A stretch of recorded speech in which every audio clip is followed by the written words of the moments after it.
नमस्कार दोस्तों, मैं हूं आलोक। स्वागत है आप सभी का आप सभी के अपने ही YouTube चैनल आलोक्स ब्लॉग पर। दोस्तों, अगर आप गार्डनिंग के शौकीन हैं और आप गार्डनिंग करते हैं तो लगभग जो है 70% गार्डनर ऐसे भी होंगे जिन्हें अपने घर के इंडोर पोर्शन में भी जो है गार्डनिंग करना पसंद होता है। और इंडोर पोर्शन में अगर आपको गार्डनिंग करनी है तो इसमें फ्लावरिंग प्लांट तो चलने वाले नहीं। हाँ, उनके अंदर ग्रीनरी होगी लेकिन फ्लावर्स नहीं आएगी। ऐसे में जो है लोग इंडोर प्लांट्स अपने गार्डन के अंदर रखते हैं जिनके अंदर फ्लावर्स तो नहीं आते, लेकिन ये खूबसूरत ऑर्नामेंटल प्लांट्स अपनी खूबसूरत पत्तियों से आपके इंडोर पोर्शन को जो है डेकोरेट करते हैं, ब्यूटीफाई करते हैं और एक यूनिक लुक देते हैं। आज की इस वीडियो के अंदर इंडोर गार्डनिंग के शौकीन लोगों के लिए एक ट्यूटोरियल लेकर आया हूँ, जिसके अंदर इंडोर पोर्शन में अगर हम गार्डनिंग कर रहे हैं और इंडोर प्लांट्स अपने गार्डन के अंदर रखते हैं तो हमें इन बारिश के मौसम में कौन कौन सी ऐसी सावधानियां रखनी चाहिए जिससे हमारे इंडोर गार्डन के अंदर रखे हुए प्लांट आसानी से सालों साल चलते रहें और साथ ही साथ इनको हम समय के साथ मल्टीप्लाई करके इनसे ढेर सारे नए पौधे बना सकें। वीडियो को बिना स्किप किए हुए अगर लास्ट तक देखेंगे तो वीडियो काफ़ी ज़्यादा यूजफुल होगी, साथ ही साथ काफ़ी सारी चीज़ें जो है आप लोगों को सिखा कर जाएगी। तो चलिए चलते हैं अपने टॉपिक की ओर। तो सबसे पहला काम हमको जो करना है, इस टाइम पर हमको वाटरिंग का विशेष ध्यान देना है। पानी अगर ज़्यादा हुआ तो ये वो समय है जहाँ पर अच्छा मॉइस्चर वातावरण के अंदर होने के कारण हमारे इंडोर प्लांट अच्छा ग्रो करते हैं। तो वहीं पर अगर पानी ज़्यादा हो गया मिट्टी के अंदर तो ओवर मॉइस्चर होकर हमारे पौधे मर भी जाएंगे। सबसे पहली चीज़ हमको ध्यान रखनी है, इस समय पानी कम थोड़ा सा हो जाएगा तो चल जाएगा, लेकिन अगर पानी ज़्यादा हुआ तो पौधे बिना मरे नहीं बचेंगे। हमें अपने प्लांटर की मिट्टी की गुड़ाई करके इसको लगातार भुरभुरा बनाकर रखना है।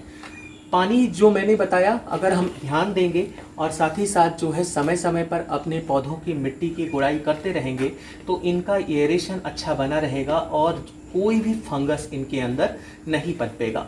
मिट्टी की गुड़ाई कर लेने के बाद एक बार ज़रूर से ज़रूर आप इनके अंदर फंजीसाइड ज़रूर मिक्स कीजिए, क्योंकि है क्या कि बारिश का समय जहां ग्रोथ के लिए बहुत अच्छा समय होता है, वहीं पर इनकी मिट्टी के अंदर फंगस पनपना भी इसी समय पर शुरू होते हैं। ज़्यादातर हमारे जो इंडोर प्लांट होते हैं वो फंगस के अटैक के कारण ही जो है वो मरना शुरू होते हैं। इस वजह से अगर हम इनकी समय समय पर गुड़ाई करके इनकी मिट्टी के अंदर जो है फंजीसाइड का छिड़काव, फंजीसाइड जो है मिलाते रहेंगे, और क्योंकि छिड़काव जो है हम अदर टाइम पर कर सकते हैं, लेकिन बारिश के टाइम पर मिस्टिंग, चूँकि मैंने मना किया कि मिस्टिंग नहीं करनी है, इस टाइम पर हमको फंजीसाइड का छिड़काव नहीं करना है, बल्कि मिट्टी के अंदर आप गुड़ाई करके फंजीसाइड मिला सकते हैं।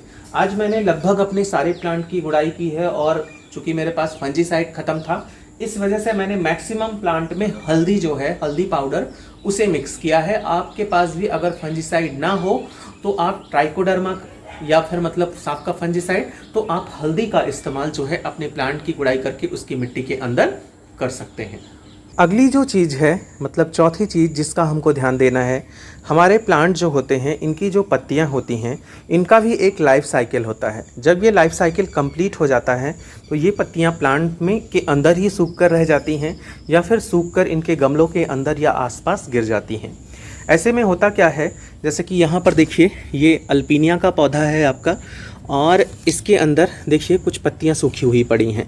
ये बारिश का जो मौसम होता है इसके अंदर ये जो सूखी पत्तियां होती हैं, वैसे तो जो अदर टाइम होता है हम लोग मल्चिंग के लिए यूज कर लेते हैं या फिर जो है इनको मिट्टी के अंदर ही रख छोड़ते हैं जिससे बाद में जो है ये खाद का काम करें। लेकिन है क्या कि बारिश के समय में अगर ये रह जाती हैं तो फिर पानी के साथ सड़कर जो है ये फंगस लगने की वजह बन जाती हैं। देखिए बहुत ही खूबसूरत अल्पीनिया का पौधा है ये, जिसकी पत्तियां जो है वो देखने में काफ़ी ज़्यादा खूबसूरत लग रही हैं, लेकिन इसके अंदर ये दो पत्तियां इस तरीके से देखिए सूखी हुई थी, तो बाकी जो इसके अंदर थी उसको तो मैंने छट छट कर जो है वो निकाल दिया, क्योंकि इसके अंदर रहने पर फंगस पनपने की का कारण बन सकती थी। और दूसरी जो चीज़ है, अगर ये प्लांट के अंदर ही सूख कर रह रही हैं तो है क्या कि ये प्लांट के लुक को ख़राब करेंगी। अब अगली चीज़ जो है जिसका हमको इस टाइम पर ध्यान देना है, हमने एक बार अपने इन पौधों को मार्च के अंदर सॉलिड फर्टिलाइज़र दे दिया था उसके बाद जब बारिश शुरू हुई और गर्मियाँ रह रह के गर्मी भी आ जाती थी और रह रह के बारिश आती थी, तो मैंने उस टाइम पर आप लोगों को मना किया था वीडियो के अंदर ही कि इस टाइम पर आप लोग इंडोर प्लांट्स को बिल्कुल भी खाद मत दीजिए, क्योंकि गर्मियाँ इतनी ज़्यादा तेज़ थी, उमस काफ़ी ज़्यादा थी। अभी यहाँ पर मेरा ये जो पोर्शन है हल्की हल्की शाम होने की वजह से थोड़ा अंधेरा सा आ रहा होगा, तो है क्या कि मैंने उस टाइम पर आप लोगों को इस चीज़ के लिए मना किया था। तो आप उस टाइम पर चूँकि आप लोगों ने खाद नहीं दिया, मार्च के बाद अप्रैल मई जून 3-4 महीने बीत गए। इसके अंदर काफ़ी ज़्यादा ग्रोथ इन लोगों को करनी थी, इस वजह से इनकी काफ़ी ज़्यादा एनर्जी जो है इसकी इन्होंने अपनी ग्रोथ में लगा दी। अभी भी 3-4 महीने जो हैं वो बचे हुए हैं और उसके अंदर भी इनको काफ़ी ज़्यादा ग्रोथ करनी है। तो है क्या कि ये जुलाई का बेस्ट टाइम है, आप अपने पौधों को जो है इस टाइम पर खाद दे सकते हैं। मतलब इंडोर पौधे जो हैं इनको इस टाइम पर आप थोड़ी थोड़ी जो है वर्मी कंपोस्ट या फिर काऊ डंग कंपोस्ट जो है वो देते रहें। एक चीज़ और जो बारिश के अंदर हमको ध्यान देना है कि चूँकि है क्या कि इंडोर गार्डन हम जो बनाते हैं वो अक्सर ऐसी जगह पर बनाते हैं जहाँ पर हमारा अक्सर उठना बैठना या फिर आना जाना होता रहता है। अभी यहाँ पर देखिए ये गिरगिट महाराज तो मेरे गार्डन के अंदर हमेशा रहते हैं, पता नहीं कैसे इनकी पूँछ भी कट गई है और इसको मैं लगभग हर डे मेरी और इनकी मुलाकात होती रहती है। लेकिन कभी कभी अनचाहे मेहमान भी जो हैं वो आते रहते हैं। वैसे तो ये भी अनचाहा है, लेकिन पारिस्थितिकी तंत्र का ही एक हिस्सा है। लेकिन है क्या कि जब सांप वगैरह भी आना शुरू कर देते हैं तो हमारे घर के अंदर अगर सांप आ रहे हैं तो थोड़ा बहुत रिस्की हो जाता है।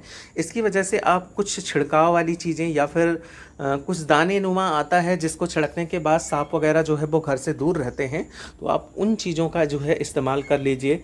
और दोस्तों अगली चीज़ जो हमको बारिश के अंदर ध्यान देना है वो है गमलों के अंदर से चींटियों को दूर रखना। बारिश के अंदर होता क्या है कि जो चींटियां बाहर रहती होती हैं अपना घर बनाकर, वो हमारे जो इंडोर गमले रखे होते हैं उनको अपना टारगेट बनाती हैं, क्योंकि उसके अंदर छिपना इनके लिए थोड़ा सुरक्षा की दृष्टि से ठीक ये रहता होगा। क्योंकि है क्या कि इनके अंदर जो हम लोग पानी दे देते हैं कभी कभार या फिर नहीं ही देना पड़ता, क्योंकि होता क्या है बारिश होती रहती है, हम लोग एक हफ्ते में जो पानी दे देते हैं वही नहीं सूखता है। तो इनके लिए बहुत आसान हो जाता है घर बनाकर इनके लिए अंदर रखना। लेकिन अगर सिर्फ घर बना कर रहें और फिर एक समय के बाद चली जाएं तो वो तो कुछ समझ में आता है। लेकिन फिर ये करती क्या है कि गमले की जो मिट्टी होती है उसको पूरी तरीके से चाल चाल कर जो है वो ख़राब करती रहती हैं। इस चीज़ से बचने के लिए हमको हल्दी लेनी है। ये हमारे किचन के अंदर जो हल्दी यूज होती है, वैसे तो गमलों के चारों तरफ अगर हम लक्ष्मण रेखा से लाइन खींच दें तो उससे भी जो है वो फ़ायदा होता है। लेकिन इस तरीके से एक पिंच उठाना है और ऐसे गमले के जो है मिट्टी के ऊपर ऊपर थोड़ा थोड़ा छिड़काव करते रहना है। इससे होगा क्या कि चींटियां जो हैं वो गमलों से दूर रहेंगी। अगली जो चीज़ हमको ध्यान देनी है वो ये होता है कि हमारे गार्डन के अंदर कुछ पौधे ऐसे होते हैं जो गर्मियों में बिल्कुल झुलस रहे होते हैं या फिर उनकी पत्तियां पीली पड़ रही होती हैं। तो उन पौधों को जिनके अंदर ग्रोथ नहीं हो रही होती है किसी वजह से, न्यूट्रिएंट्स की कमी की वजह से, तो बारिश का जो पानी होता है वो हर न्यूट्रिएंट से भरपूर होता है और सबसे ज़्यादा उसके अंदर नाइट्रोजन की क्वांटिटी पाई जाती है। तो अगर हम इनको बारिश के पानी के अंदर रखते हैं तो होगा क्या कि न्यूट्रिएंट्स इनको मिलेंगे और इनके अंदर ग्रोथ आ जाएगी, या फिर अगर कोई भी समस्या होगी तो उसका भी जो है वो निदान हो जाता है। मैंने तो ये चीज़ जो है खुद एक्सपीरियंस किया है। इस बारिश का पानी जो है इनको मिल जाए, पानी हल्का सा सूख जाए, उसके बाद उठाकर जो है आप अपने इंडोर गार्डन के अंदर शिफ्ट कर लीजिए। इसका बहुत ही बढ़िया रिजल्ट आपको देखने को मिलेगा। फिलहाल अब सारी चीज़ें लगभग हो गई। अगर कुछ छूट रही हो तो आप लोग कमेंट में पूछिएगा, मैं कमेंट बॉक्स में रिप्लाई करूँगा। ऐसी किसी नई वीडियो नए अपडेट के साथ मिलते हैं आप लोगों से किसी नई वीडियो के अंदर। तब तक के लिए bye bye and take care.